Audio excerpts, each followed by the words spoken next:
Ladies and gentlemen, welcome back to BANDLAB Plus Coffee. Today on BANDLAB Plus Coffee, we've got, boom, the life cycle of a blowfly by @CL88 over on BANDLAB. So, as I like to say, to the left! Let the music unlock your heart. It's time to collaborate. You're part of the family. To the lab! Life cycle of a blowfly over here on BANDLAB with @CL88 from Blackwood, MP12 in the UK, repping 242 followers. We can do better. The song already has 13 likes. By the end, I'm sure we'll have one of our own. I've got the lyrics pulled up here as well as the comments. I'm feeling it, inspired by the music of my good friend @Chris80 and my neighbors. #TraumaCore harassment hauntology. I probably shouldn't laugh. This is probably a real thing, but I'll be completely honest with you. People who put their actual feelings into songs are my heroes. So, without further ado.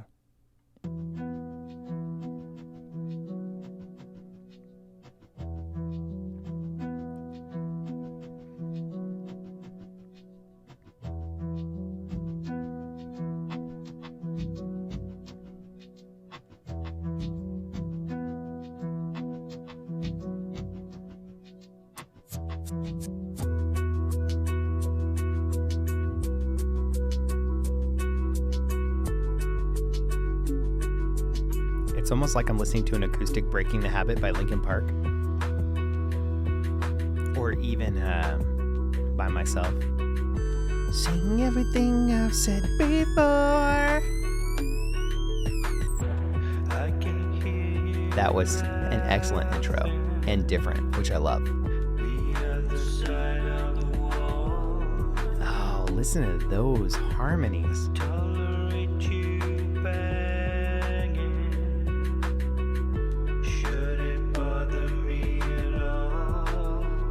It's almost like a modern 60s vibe.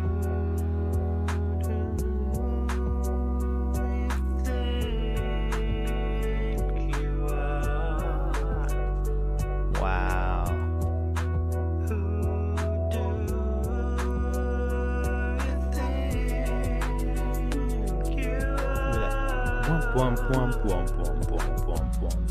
Blowflies.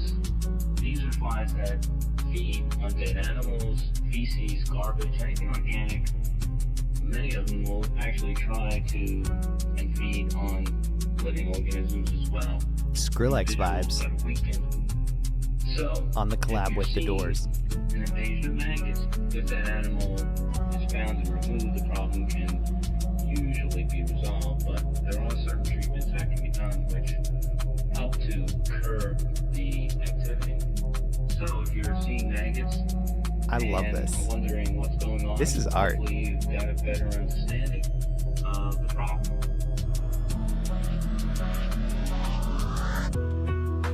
What a great, it's like we just traveled through a wormhole. So it's like being in these 1980s studios where we're discussing high concept art, and then this wormhole is sucking us back to where we are.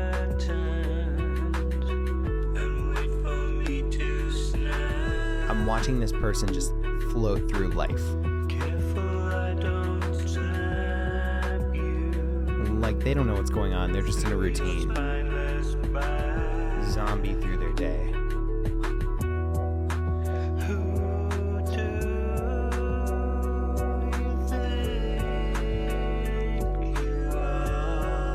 That wobble. Really digging on that. And then we added a second one to the other side, creating a really great soundscape. CL8.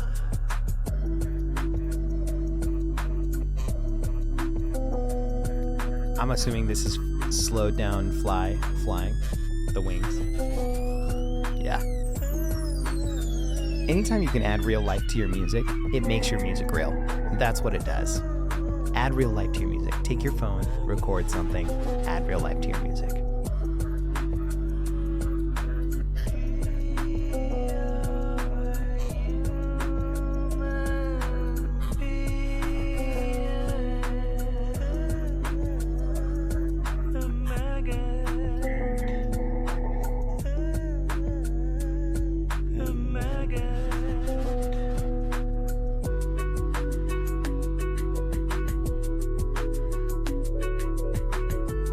this turnaround between the verses is soothing, but it's this tense, creepy soothing.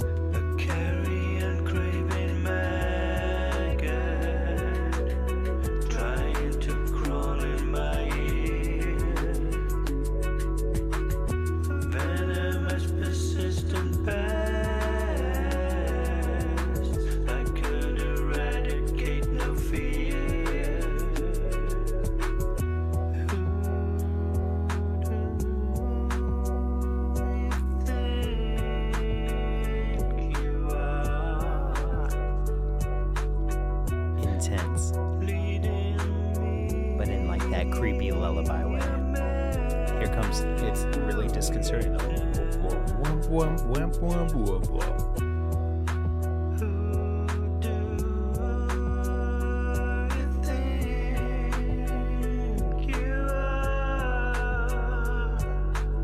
Sucker Punch, that's what I'm thinking of.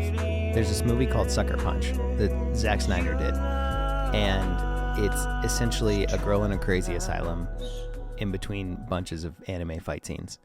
And what a cool song, CL8. But that movie, really, the vibes of this song really make me think of that movie.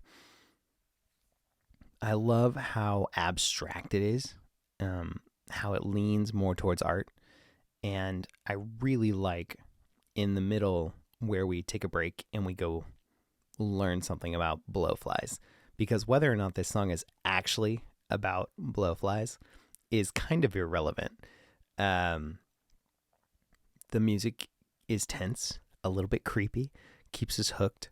I would have to say my favorite elements are the wahing synths in the background, for one. Number two, the way that you chose to deliver this content to us in this sort of transcendent wormhole style alternate reality vessel. And number three, the way that you actually arranged this track, CL8, is just really cool. Not your typical verse, chorus, right? And then you've given us some elements of different genres that you've kind of sprinkled and peppered in there. I mean, we've seen Skrillex do this with the Doors, like I mentioned earlier on, I want to say it's Breaking a Sweat, where there's the break-in saying, I'd like to think that in 5 years music will be automated, like in the middle of an EDM dubstep banger. And then we've seen Linkin Park do this kind of stuff before. It's crazy that the spoken word, as far as maybe poetry goes, or wisdom even, a story can transcend the musical lyrics. A lot of times we want to listen to music, but sometimes we want to be taken to the space where the artist is, rather than taken to our own space, kind of as a form of escapism. Sometimes I listen to My December as a way to tune everything out, and other times I listen to My December to really tune in and think about what's going on in the song, not about what's going on in my life. So thank you, CL8, for sharing that. Everyone go follow at CL88 over on BANDLAB. And don't forget to follow DJTatious on YouTube, BANDLAB, or wherever you choose to consume your social media. Thank you so much for waking up, winding up, and queuing up with me. We'll see you next time.